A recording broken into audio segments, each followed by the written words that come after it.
కేటీఆర్ ఇక నుంచి తప్పించుకునే ఛాన్స్ లేదన్నారు ప్రభుత్వ తరపు లాయర్లు. కేటీఆర్ కావాలని ఇన్వెస్టిగేషన్ నుంచి తప్పించుకునే ప్రయత్నం చేస్తున్నారని ఆరోపించారు. తెలంగాణ ప్రభుత్వ సొమ్మును అడ్డగోలుగా దోచుకున్నట్లు చెప్పారు. న్యాయస్థానం క్లియర్ గా విచారణకు హాజరు కావాలని చెప్పినా ఎందుకు సహకరించలేదని ప్రశ్నించారు. ముందు ఎట్లా అడ్వకేట్లను తీసుకెళ్తారని ప్రశ్నించారు. ఇన్వెస్టిగేషన్ లో భాగంగా పూర్తి వివరాలు తెలుస్తాయన్నారు. భవిష్యత్తులో ఎవరైనా రాష్ట్ర ఖజానా ముట్టుకునేందుకు భయపడాలన్నారు లాయర్. తన మీద రుద్దినప్పుడు అయితే మాత్రమే క్వాష్ పిటిషన్లు హైకోర్టుకు వస్తాయి. ఒక్కొక్క పోలీస్ స్టేషన్లోనే ఒక సంవత్సరానికి 200 నుంచి 300 ఎఫ్ఐఆర్లు అవుతాయి. అంటే అన్ని పోలీస్ స్టేషన్లు అన్ని కేసులు రావు కదా. ఇక్కడ దాఖలయ్యేది ఒక 1000-2000 క్రిమినల్ పిటిషన్ల కంటే కూడా ఎక్కువ ఉండవు. పూర్తి స్థాయిలో ఒక క్యాబినెట్ మినిస్టర్గా, ఒక పార్టీ ప్రెసిడెంట్గా, after accepting 47 crores as electoral bonds, అవి election commission of India disclosed the same news in the form of affidavit before the honourable Supreme court.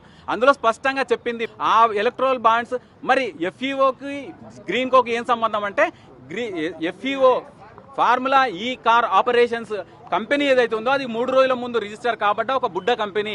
అది కేవలం green Coke sister concern, daughter concern దానికి సంబంధించింది కాబట్టి అక్కడ చెల్లించిన చెల్లింపులు మళ్ళీ వెనక్కు చెల్లించాల్సి వస్తుందని ఈ విధంగా అరెస్ట్ చేయకూడదన్న మధ్యంతర ఉత్తర్వులు, మధ్యంతర రక్షణ అనేది కొట్టివేయబడ్డది. పూర్తిగా ఆయన పిటిషనే కొట్టివేయబడ్డది. కాబట్టి what ever the interim orders gets cancelled. KTR next సుప్రీంకోర్టుకు వెళ్ళొచ్చు. సుప్రీంకోర్టులో ఆయన వాదనలు వినిపించుకునే ప్రయత్నం ఖచ్చితంగా చేయొచ్చు.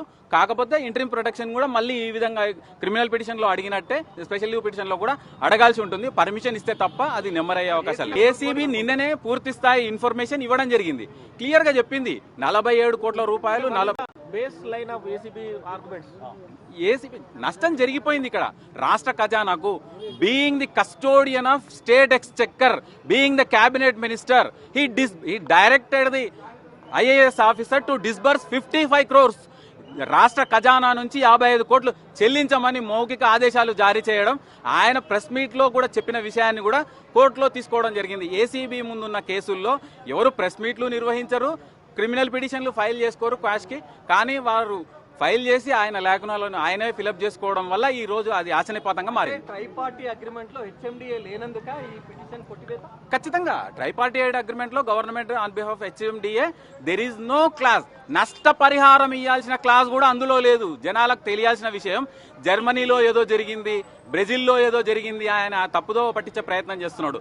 ట్రైపార్టీడ్ అగ్రిమెంట్ లో రాష్ట్ర ప్రభుత్వం కానీ ఈ ఎఫ్ఈఓ కానీ డబ్బులు చెల్లించని పక్షంలో నెక్స్ట్ ఇయర్ రేస్ కి ఎలాంటి నష్టపరిహారం చెల్లించాలన్న క్లాజే లేదు. క్లాజ్ లేకున్నా కూడా one of the party formula ఈ కార్ ఆపరేషన్ రేసింగ్ వాళ్ళ పాత్ర తొలగిపోయిన తర్వాత, వాళ్ళు 100 కోట్లు నష్టపోయిన తర్వాత కళ్ళు తెరుచుకొని రాష్ట్ర ప్రభుత్వానికి డబ్బులు కాపాడాల్సిన ఒక క్యాబినెట్ మినిస్టర్, ఆయన క్యాబినెట్ మినిస్టర్ గా ప్రమాణం చేస్తున్నప్పుడు without fear or favour I'm taking swearing as minister for cabinet of Telangana అని చెప్పి కూడా రాష్ట్ర ఖజానాను కాపాడకుండా నష్టం చేకూర్చినందుకు ఖచ్చితంగా ఆయన శిక్ష అనుభవించాల్సిన పరిస్థితి. డెఫినెట్ గా ఏసీబీ ఈజ్ ఎంటైటిల్డ్. ఏదైతే ప్రొటెక్షన్ ఉందో పోయింది కాబట్టి తక్షణం అరెస్ట్ చేసుకునే అవకాశం అయితే ఉంటుంది. నోటీస్ ఇచ్చిన పరిస్థితులు కూడా మనం చూడాలి. నోటీస్ ఎప్పుడు ఇచ్చిర్రు? నాట్ టు అరెస్ట్ కాబట్టి ఇచ్చిర్రు. ఇప్పుడు నాట్ టు అరెస్ట్ అనే ఇంటరిమ్ ప్రొటెక్షన్ లేదు కాబట్టి entitled, ACB is entitled to take custody of KTR. Revanth Reddy, గౌరవ ముఖ్యమంత్రి గారు రేవంత్ రెడ్డి గారు చెప్పారు, ఎందుకంటే ఎవరినైనా వదిలిపెట్టము అంటే గవర్నమెంట్ వాళ్ళకి స్వేచ్ఛ ఉంటుంది, ఏసీబీకి ప్రత్యేకంగా స్వేచ్ఛ ఉంటుంది. వాళ్లకు అంటే ఎఫ్ఐఆర్ అయిన వెంటనే, ఎఫ్ఐఆర్ అయిన తర్వాత వాళ్ళు చెప్తున్నారు బయట వచ్చి చెప్పిండు, నేను నిజాయితీగా ఉన్నా, నేను ఎక్కడ చేయలేదు, ఎక్కడ తప్పు చేయలేదు.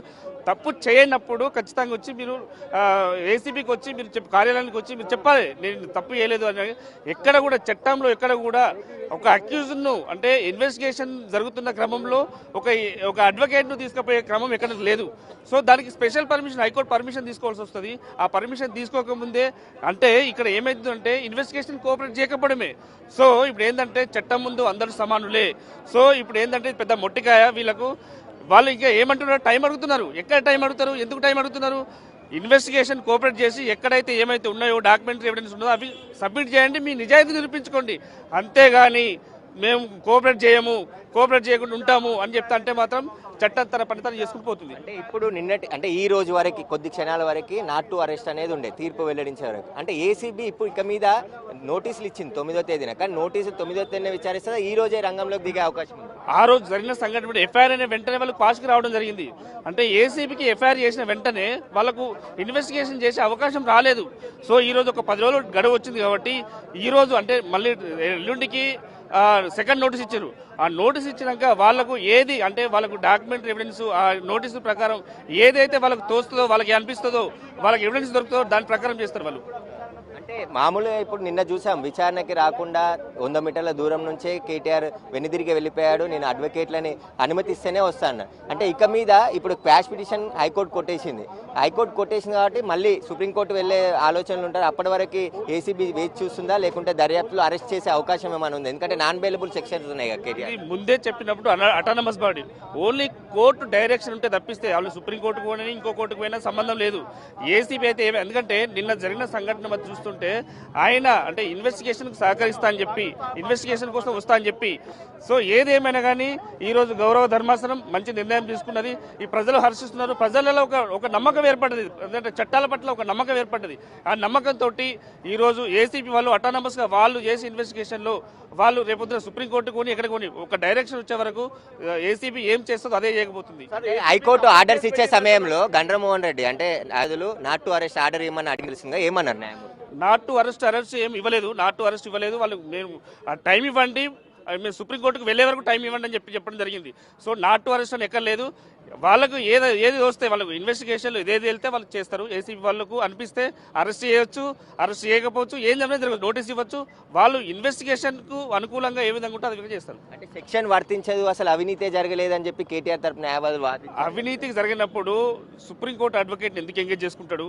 ఒకటి, ఇంతకుముందు గతంలో అంటే వీళ్ళు చేసిన అరాచకాలు ఏ విధంగా ఉన్నాయంటే, ఇంతకుముందు అంటే ప్రతిపక్ష నాయకులైన బండి సంజయ్ గారిని, ప్రతిపక్ష నాయకుడు ఉన్నాడు రేవంత్ రెడ్డి గారిని అరెస్ట్ ఇంటి నడి మధ్యలోకి వచ్చి ఏం ఎవిడెన్స్ లేకుండా అరెస్ట్ చేసినప్పుడు